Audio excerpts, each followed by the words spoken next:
শোনো, টপাররা আলাদা কিছু না, তাদের মাইন্ডসেটেই আলাদা।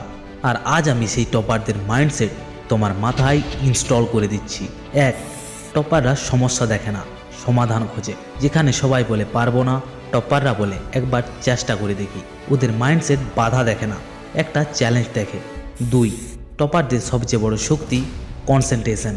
ওরা একদিনে 10 ঘন্টা পড়ে না, ওরা প্রতিদিন 1 ঘন্টা হলেও পড়ে। কারণ তারা জানে নিয়মিত ছোট জয়েই বড় সফলতা এনে দিতে পারে। তিন, টপাররা তুলনা করে শুধু আগে নিজের সাথে। ওরা অন্যের নম্বর দেখে চাপ নেয় না, ওরা ভাবে আমি কাল যা ছিলাম আজ তার থেকেও 1% হলেও ভালো।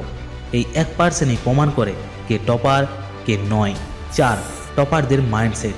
ফোন, সোশ্যাল মিডিয়া, নোটিফিকেশন এগুলো ওদের নিয়ন্ত্রণ করে না, ওরাই নিয়ন্ত্রণ করে এগুলোকে। কারণ ওরা জানে যা তোমাকে ফোকাস থেকে সরায় তা তোমাকে স্বপ্ন থেকেও সরাতে পারে। পাঁচ, টপাররা সবসময় হারে কিন্তু হাল ছাড়ে না।